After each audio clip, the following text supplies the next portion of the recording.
Hello, listeners. My name is Charles Scott. The program in which you're about to listen to is called Can We Talk? And I'm here with Charles Scott Jr. How you guys doing today? And today we're going to be talking about some of the things that have been happening within the past week. Yes, a lot of things. And also give you some tips as to ways that you can improve your credit and some of the things that are going on so that you can deal with the economy that we're dealing with right now. Yes. So we're approaching the holiday season. You know, Thanksgiving, Christmas is coming up, and we want to make sure everyone is okay. And we'll have some points and some tips for you. Right now, we're finding that the real estate market is still moving briskly. And also, as you probably know, this program is being streamed and it goes all across the United States and across the world. So in some areas, it may have different consequences than in other areas. Oh, yeah. They say real estate is local. Very local. So one area that may have an abundance of properties, another area may not have an abundance of properties. And so some of the things and some of the tips and ideas that we give you are from our perspective of the East Coast of the United States, and particularly in the Connecticut area. Fairfield County. Fairfield See County. the city behind us. We got New York right next to us here in Connecticut. So the thing is, one unique thing about Connecticut, and it's another reason why we're called Tri-State, really, we're like right in the middle. We have New York right down below. We have Massachusetts above us. We have New Jersey, which is get a lot of influx of clients from there.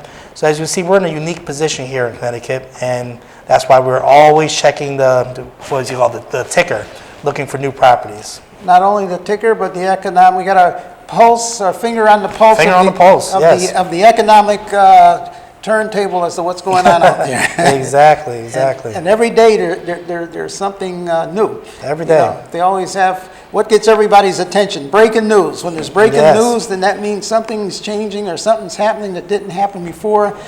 And in our industry and what we're talking about a lot is real estate and the economy. There's breaking news almost every day. Almost every day. One of the things that happens is the economic forecasts come out. You know, a lot of times you'll see like whether or not the job situation, are the jobs going up? Is it coming down? Gross domestic product. There's all of these little words that they use. Inflation. What's happening with inflation? All of these things affect.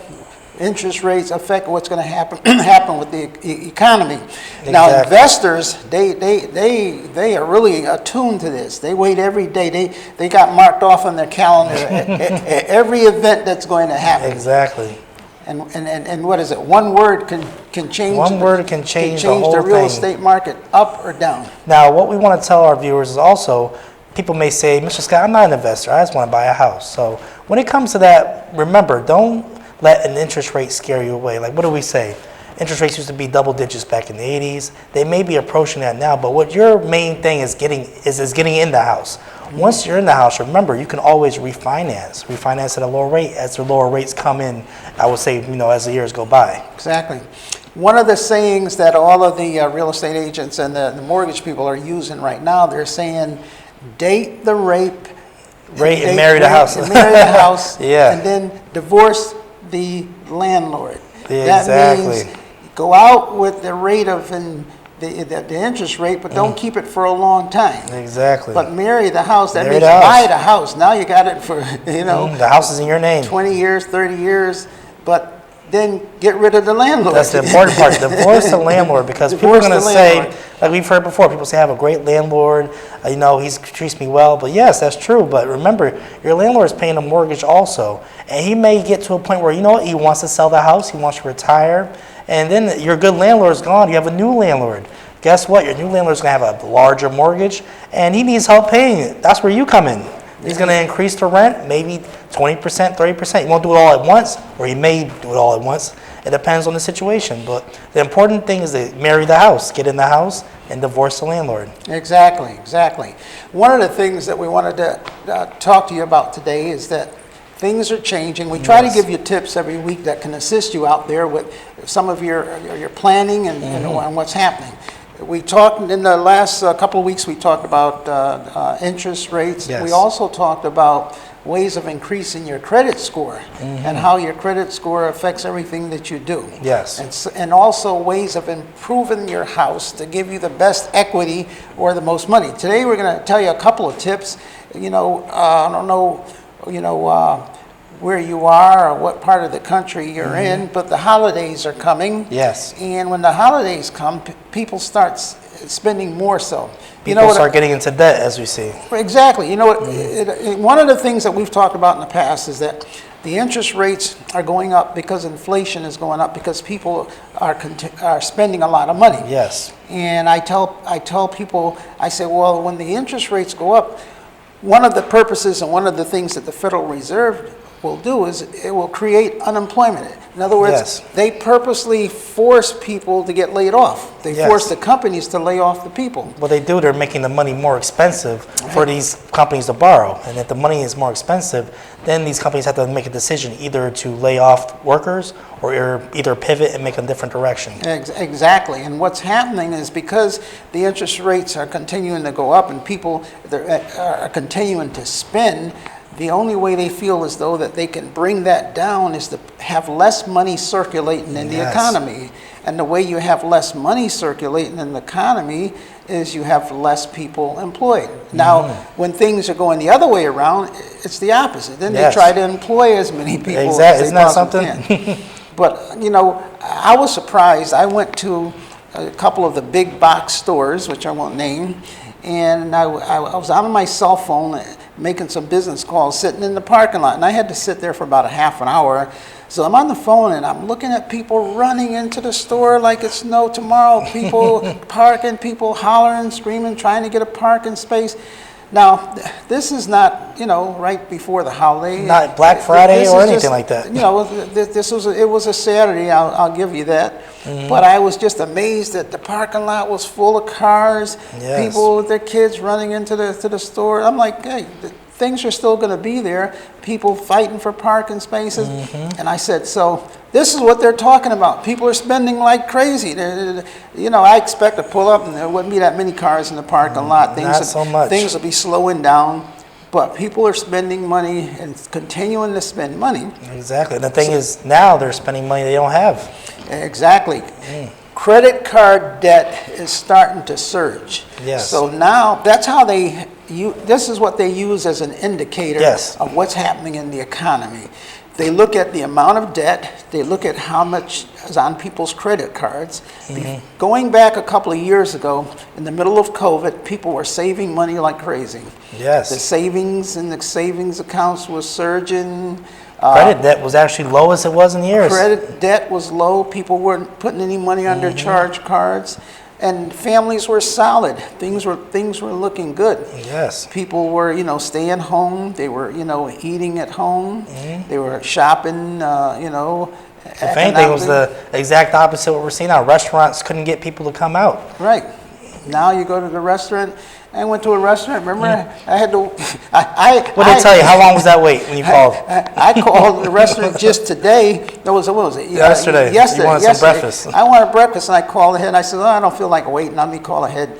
They said, we have to tell you right up front, it's an hour and a half wait. I said, hour and a half wait? Would have been lunch by the time your breakfast is ready. And I said, forget about that. I turned around and I went somewhere else. Exactly. And I said, wow, the economy is really going where people are spending money and doing all of these different things. Now, the other thing is I was in line yesterday and I was behind a lady, and the lady was talking to me, and she was talking about, cooking dinner for her family and all that. And she said, we're just going to go out to dinner because it's cheaper to go out to dinner than to cook. Isn't that something? I said, cost of eggs, the cost of eggs in some cases used to be $1.75, $2, now it's up to $8, and I'm like, wow. Everything's especially in the grocery store. Things are changing out there. So we want to warn you, don't get into that trap where you get out there and you start charging and mortgaging the future with your charge cards. Because on top of that, remember one of the things we've been talking about is interest rates, right? Yes. Now that's also tagged to what? Yes. Credit cards. Credit card interest rate, 20%. I've seen some reports saying that some people are going up to 30 APR. Imagine that, 30% APR on one credit card. On a credit card. That means if you borrow, let's say you charge $200 and you owe 30%, that's you owe $260. Yes, exactly. and don't miss a payment, now your credit Now score they get a shoots penalty. down. You get a penalty fee. How about this? $50 penalty. They fee. charge you a fee for not paying them back and also increase the interest rate. And, oh my God. And probably reduce your credit line. I mean, it's not really funny if you're on the receiving end of that. Definitely not. But we're trying to tell you, look out for that. Yes. In other words, if Read the fine print before you do anything. If you could do anything, put it on a debit card. Oh, yes. Versus a credit card. Yes, definitely. And limit yourself as to what you're going to spend. If you get paid, put $200 into your debit account, and then say that's it. It's like going to the casino. Set a limit for yourself and say that's all you're going to charge, or that's all you're going to debit. Because when you get a credit card, it's almost like you will start just spending, a license to spend. Also, I was going to say, be careful this season, because they said the stores, I'm not going to name them, but these big box stores are going to be very, not predatory, but you're going to see a lot more what we call store cards. Like, you go in there, they say, get this, why pay now? You can pay later. Open up a store card with us and get 10% off. Not realizing a lot of the store cards have a lot higher APR than a major credit card. And you can't spend it anywhere else but the store. So at that point, they got you. We're going to give you the inside tips as to some of the things that happen in the back room. How do they get the money out of your pocket? In some cases, like they have the teaser rate where they say, okay, if you go in here, we're going to give you an in-store credit card. You can spend $200, and the interest rate for that first $200 is only going to be 10%. Or how about this, 0% APR? 0%. Oh, the furniture stores love that one. Now, what's the catch? You must pay your next 20 payments on time. If you miss one payment, it goes from 10% to 25%. Yes. And it's retroactive. Right. That means that all the times that you were getting zero interest, it goes back to the first day you got the card, and the 25% is put on everything you got. Across the board. They make more money that way by teasing you and getting you into the storeroom and getting you in there to buy. How about this technique? This is what they're going to ask you also. You should also be paperless. Why do you want to get mail on this? It's paperless. It goes in your email. Let's say it goes in your spam folder. You forgot you had your credit card payment due. Now you have to pay the retroactive payments. That's right. That's another way.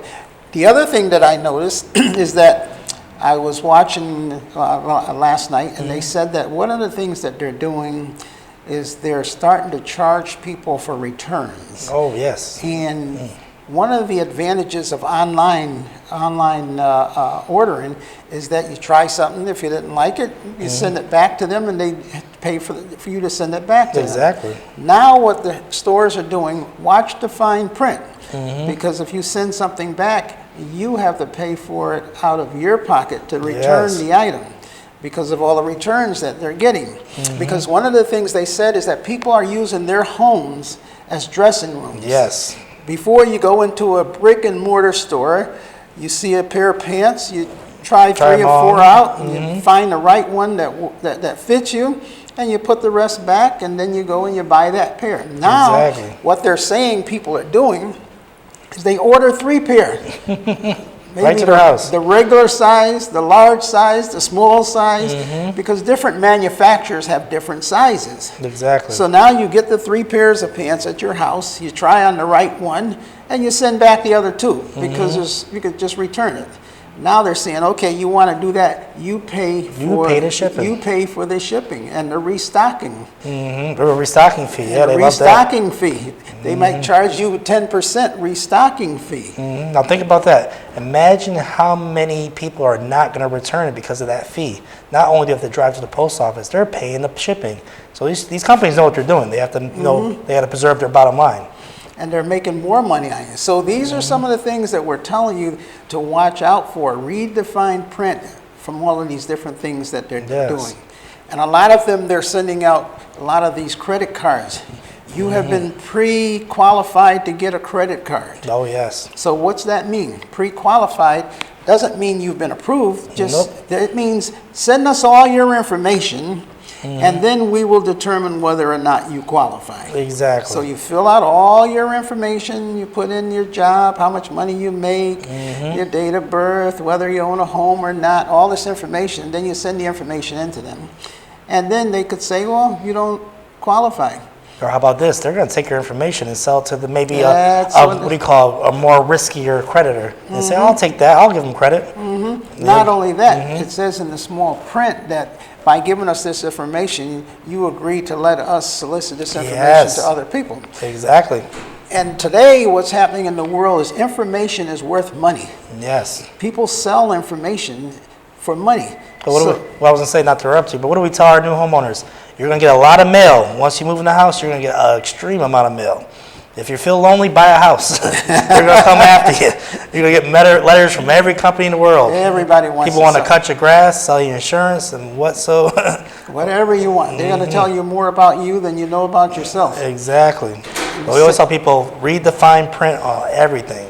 Especially these days, because what's happening is that the information is worth a lot of money. Yes. And a lot of times people think, well, okay, what's the information? I'm not buying anything. But in essence, you're giving up the right to that information, and that information can be sold. There's companies out here that will pay anything to know how many people on this street, what's the income bracket. We in the industry can buy lists. We can buy lists of different things that we want, people that we want to market to. Yes. We can put down the income, how much income we want the person to make. They even go as far as the education. They put the jobs, and they filter through all of their millions of bits of information, and they direct it right down to those individuals that you want to market to. Yes. Now, how do they get that information? Years ago, I used to tell people would say, well, how do they get my phone number? My phone number is unlisted. How do they know this about me? How do they know that about me? And back in the day, before they had all of these computers, algorithms and stuff, and algorithms, I used to tell them, whenever you buy something from a store, you always say, register this device, register with us for the warranty. Yep.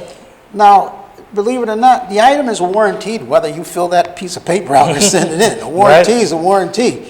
There's no requirement that you have to fill the piece of paper out just to validate the warranty. What they want is your information. They want your information. So now they get that information. Now they've got that information, and they can sell that information to another company and make even more money on you. But how about this? In this day and age, you may say, well, we're more hip now. When I go to a store and they ask for my phone number, you give them a wrong phone number. Don't give them the phone number at all. But what we learned earlier this year, with these smart TVs and the cable companies, they're selling your information. They're looking at the demographics, who's watching this channel, who's watching that. They can tell how much money you make through your smart TV and through your cable. Trust me, I've been told this. They can say how much you make like an estimate of almost. Exactly. And what your credit may be also. We have marketing companies that come and sit down with us, and they tell us, they say, okay, who is it that's going to be the customer that would buy your product? And they can tell us when those individuals watch TV, what channels they watch, what commercials hold their interest, how long they'll watch a channel before they flip the button, what time of day they watch the channel, whether it's women watching the channel, men watching the channel, based upon the content of the advertising that they put out there. And that's why they call them smart TVs. If you're a homeowner or a renter, another thing they can tell. They can do all of those different things just by analyzing the information that you put out there. The reason why we're telling you all of this is because you have to be very careful to realize that all of the things that you do and all of the things that you purchase are being tracked. It's all being tracked. And years ago they used to have the theories. Well, you buy something, they put a little chip in it and follow you around. They don't have to do that anymore. Hey, they got your cell phone. I'll say they have the biggest chip in the world, your cell phone. That's the new chip. They got your cell phone, so they can follow you all around. You know what used to amaze me and still amazes me? And for the audience out there, think of this one. You go into the grocery store to buy something, and maybe you like a certain cookie or chocolate, and you say, I'm not going to buy that item today. And then you get there to the register, and the receipt comes out and says, oh, what about the cookie and the chocolate chip you usually buy? We're going to give you another 20% off if you go back and get that item. Exactly. It's like the computer in the grocery store. That's why when they ask you, oh, don't you want to get a discount card with us? Don't you know, what's your telephone number? They're tracking what you buy. So by the time, before you even leave the grocery store, that computer has already figured out what you buy, what you normally buy, giving you 20 coupons for that particular item. And then here's the big catch. Here's the thing that gets me upset. What's that? You look at the coupon and they say, okay, you're getting 20% off on this cookies that you like. And you say, however, you can't buy them today. The coupon doesn't start until tomorrow or the next day. So you're like, oh man, I got to come back here. So they know that if they make it that day, you're going to turn right around, go pick those cookies up, and come through the register. If it's another day, they know, well, when you come back that next day, they're going to sell you 20 other things that you didn't. But how about this? They tell you to come back the next day and it expires very soon. You got to use that coupon. Right. So let's say you go to the grocery store twice a month. The fact you want to use that coupon, you may make an extra trip. And you're not going to go to the grocery store for just one cookie. You're going to buy some more groceries. So that's their goal. They want you to spend more money. They want you to go over budget. and it expires. So the reason why we're telling you all of this is because we're telling you how you can maximize the amount of your money. And even though these are small items that we're telling you about and how some of the things that are being done to track you, on a larger scale, all of this is being done also. Yes. A larger scale where you have to start economizing your money. And the only thing I can say, I'm very positive about the future. Things are going to be great. But also, you have to be able to plan for your future and assist in everything becoming better. Don't let your guard down, because there's somebody that's going to be making money, and it should be you, or somebody's going to be saving money. We're just giving you tips on things that you should be aware of, and you say, don't be reactionary. Be what they say, a prepper. Prepare for stuff. Exactly. And sit down and say, and these are things that are out there that are happening real time. Companies pay professionals and they pay people to study this information.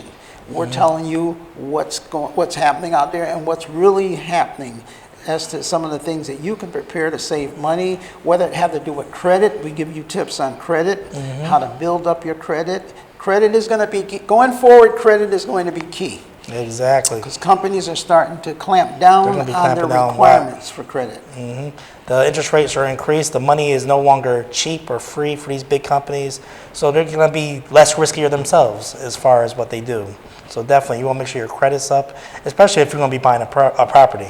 A property, saving money, whether you're renting right now, you're seeing a big change in renting. Yes. You're seeing a lot of change right now. We give you sort of an insight as what's happening out here in the economy. There's a lot of people that are starting to move in with people to We're seeing that a lot. We're seeing that a lot. The trend is that families that were all being split apart are now starting to move in with each other. We talk about where someone buys a property. They buy a single-family house, maybe it's a 4-bedroom house. We leave there's one family, and we come back, there's 3 families. Very true. All in that same house. This morning we talked about there's 10 people living in the house. There's only supposed to be, 2? You're right.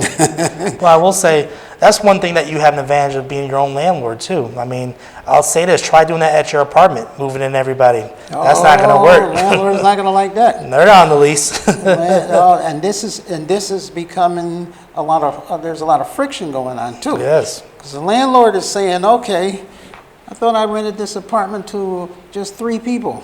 Now I see 4 cars out there. And a dog. I see the dog. Where did the dog come from? And now you got 4 people in there, 5 people in there. The woman had, brought her sister over, and her sister's got 2 kids. So now you got, and then her mother, who was only going to be visiting for a week, she's been there for like 6 months. Exactly. So now we got 4 more people in there that are not renting to. Now, people might say, the old adage used to be, I'm paying my rent, what's he care? Well, first of all, you got the liability. Liability. Somebody can fall, somebody can get hurt. You got twice as many people That are not on the lease. that are not on the lease, can clog up the sink, the toilet, whatever it may be. There's constant use of water. The water bill is skyrocketing. Exactly. The sewer bill is skyrocketing. The wear and tear on the building is skyrocketing. And so all of these different things are affecting the landlord. So Exactly. now all of a sudden the landlord is getting hit with higher bills than he had anticipated based upon that rent. Yes. So the landlord's thinking, well, you know, when it comes time to renew this lease, I'm not going to renew the lease, or I'm going to go up on the I was rent. gonna say, or go up on the rent. That's the strategy we're seeing a lot of what landlords are doing. They're going up on the rent, and people are being forced to move because they can't pay the rent. So you have all of these things that are happening. So we're only telling you this because this is what's happening. Yes. This isn't what we're telling you how things occur. We're telling you what you need to do to prepare for these things. Exactly. And one of the things you may want to do is if you're in a situation where you may be steered towards that, divert, go the other route. Start fixing your credit up. Yes. Prepare yourself to buy your own property. Very true. You've got to start somewhere. We're just giving you some tips as to how, maneuver away from those roadblocks. Exactly. Become your own landlord. Own your own property. You can make your own rules. Make your own rules. In other words, he who has the gold makes the rules, the golden rule. Yep. He who has the deed. He who has the deed to the house. Exactly. So we're here to give you some tips and Yes. some information so you can prepare for your future, so you can prepare so that things do not behold you and you say, why me? Exactly. You know, when things go good, you say, yeah, why not me? I was going to say that. Why not me? All right. Why So not remember me? to tune in every week because we want to keep this going. We're going to have this series of how people can be getting prepared for the holiday season. And until next time.